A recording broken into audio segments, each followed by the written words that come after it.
Distinguidas autoridades de la Universidad Bicentenaria de Aragua, miembros del comité organizador, colegas y público asistente.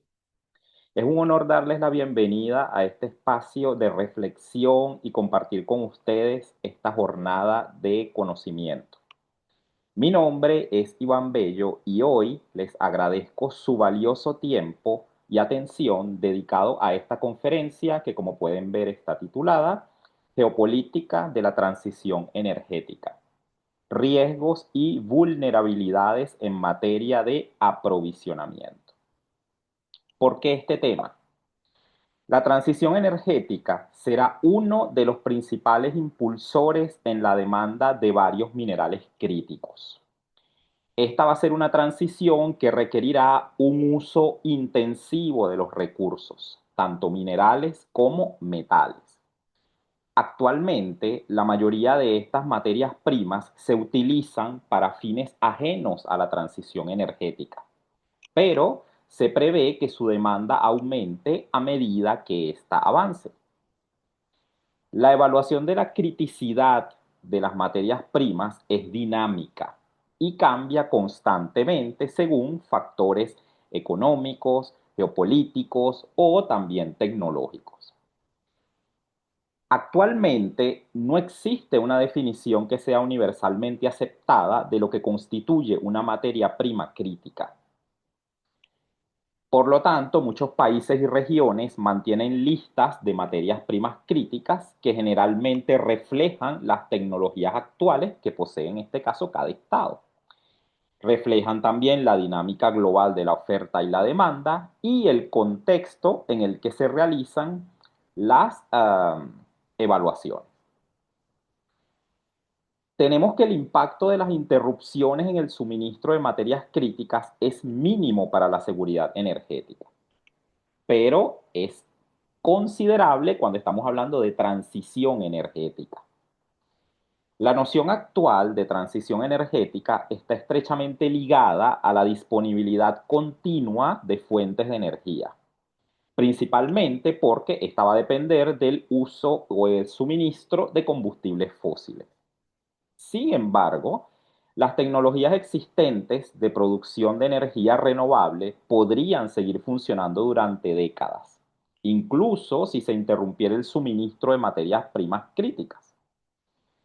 Por consiguiente, el riesgo que está asociado a estas interrupciones en el suministro de materias primas críticas radica menos en la seguridad energética que en la posible ralentización de las transiciones energéticas.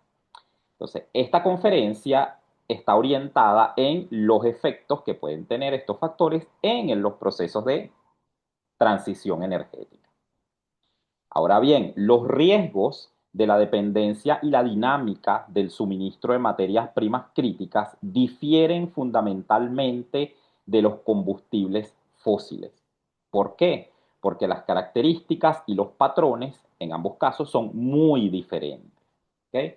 En este caso tenemos que para los combustibles fósiles, cuando evaluamos las cantidades que pueden extraerse, pues no es para nadie un secreto que se pueden extraer en grandes cantidades. Fíjense que, por ejemplo, para el año 2021 se extrajeron cerca de 1.000 millones de toneladas de combustibles fósiles.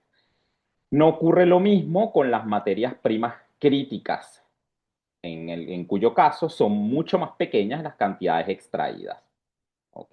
Se tiene acá que para el año 2022 se extrajeron apenas unos 10 millones de toneladas de minerales necesarios para llevar a cabo procesos de transición energética. Si nos vamos a las ganancias, los ingresos que generan, pues sin duda también los combustibles fósiles van a generar muchos más ingresos. Nada más para el año 2021, las exportaciones de petróleo y gas por sí solas alcanzaron los 2 billones de dólares. Mientras que en el caso de las materias críticas, pues la generación de ganancias es mucho menor. ¿Ok? Los combustibles fósiles pueden ser quemados o son quemados como combustible, ¿ok? Básicamente en un 94%. Mientras que las materias primas críticas pueden ser utilizadas como insumos de fabricación, por lo que son considerados activos energéticos que van a tener una vida útil que por lo general va a oscilar entre los 10 y los 30 años. Existen también riesgos en el caso de los usos de los combustibles fósiles o en el caso del uso de las materias primas críticas.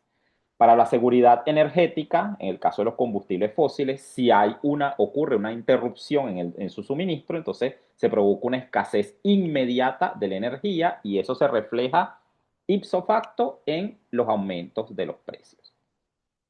Mientras que cuando hablamos de materias primas críticas, los riesgos no son tanto para la seguridad energética, sino para la transición energética. Si llegase a interrumpirse el suministro de materias primas críticas, entonces se puede retrasar la construcción de nuevas instalaciones y nuevas tecnologías donde se usen energías limpias. Y por último, y no menos importante, los combustibles fósiles sabemos que no se pueden reciclar. ¿Ok? Se van a consumir principalmente por combustión y no pueden reutilizarse. Mientras que las materias primas críticas sí tienen un gran potencial de reutilización y reciclaje gracias a la reducción de su consumo.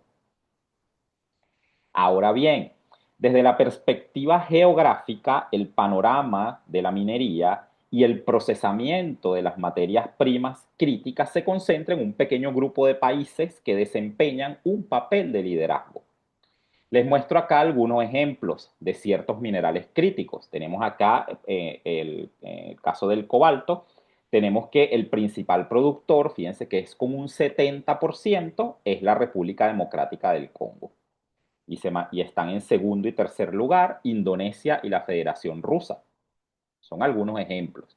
En el caso del cobre, Chile ostenta un 23.6%. En segundo y tercer lugar, Perú y la República Democrática del Congo. El disprocio, ¿okay?, lleva la delantera en China, 48.7%. Segundo y tercer lugar, Myanmar y Australia. El grafito también es producido en su mayoría en China, 64.6%. En segundo y tercer lugar, Mozambique y Madagascar, respectivamente. El litio, casi la mitad de la producción global, la tiene Australia. En segundo y tercer lugar, Chile y China. El iridio, casi un 90% se produce en Sudáfrica. Segundo y tercer lugar, Zimbabue y la Federación Rusa. El platino, también en Sudáfrica, con un 73.6%. Segundo y tercer lugar, la Federación Rusa y Zimbabue. O el neodimio, que se produce en casi un 50% en China. Segundo y tercer lugar, Australia y Groenlandia, que como saben es un territorio dependiente del Reino de Dinamarca. Actualmente, las cadenas de suministros están expuestas a diversos riesgos geopolíticos cuando hablamos de estos minerales críticos. Esas interrupciones en el suministro de minerales pueden perjudicar a muchos sectores y tener repercusiones en toda la economía. Entonces, no es difícil imaginar que podrían producirse escasez de suministros con los riesgos que ello conlleva, sobre todo cuando estamos hablando del corto y mediano plazo, porque la demanda de ciertas materias primas aumenta y la concentración de las actividades mineras y de procesamiento también.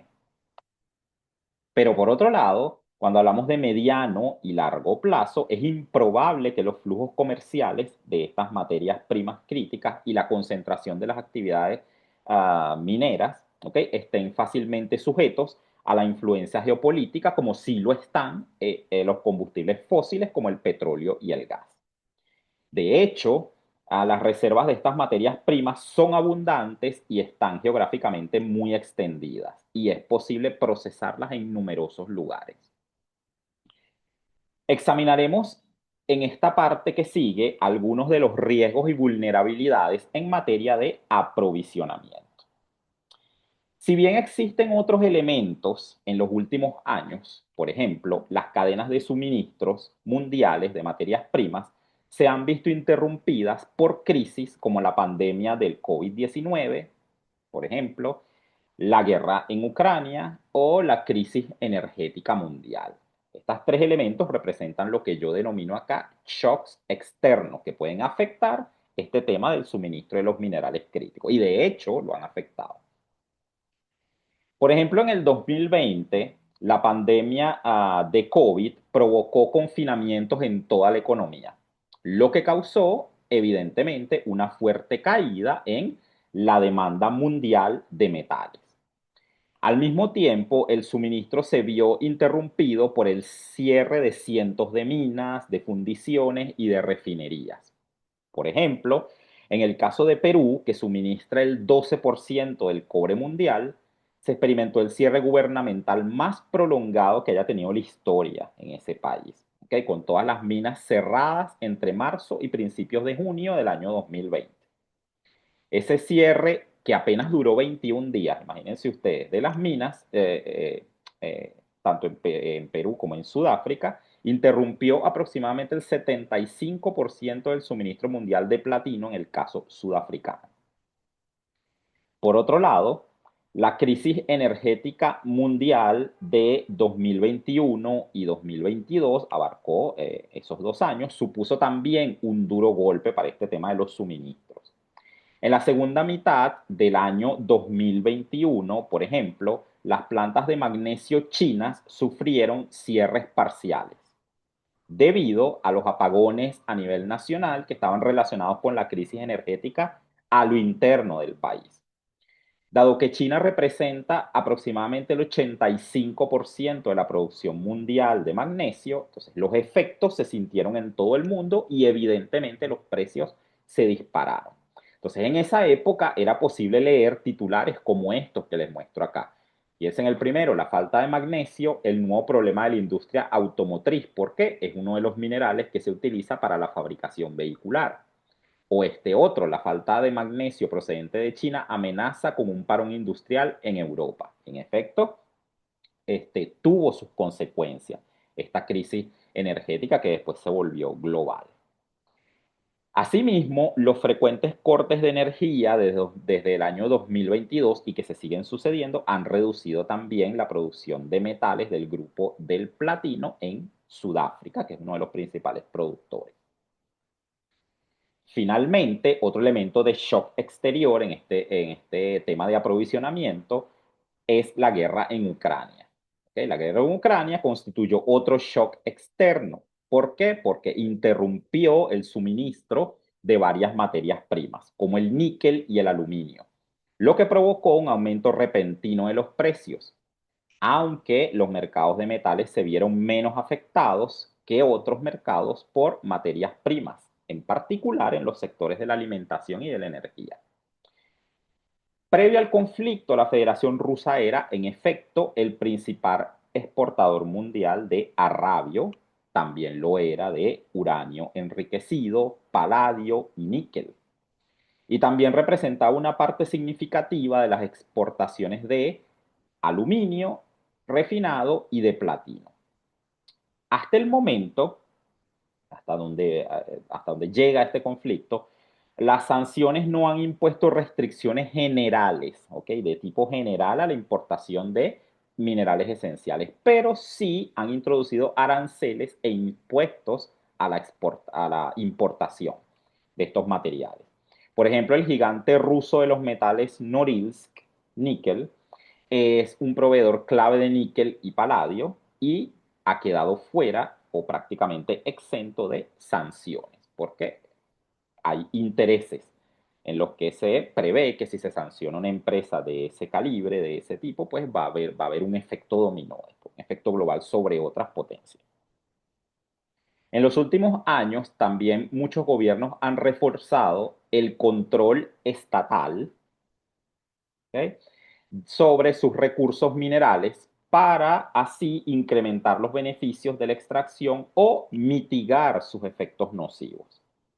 ¿Cómo se logra esto? Esto se ha logrado en particular mediante el fortalecimiento de los regímenes tributarios, la renegociación de regalías, la creación de empresas mineras estatales, la nacionalización de industrias de materias primas críticas y la imposición de restricciones a la inversión extranjera.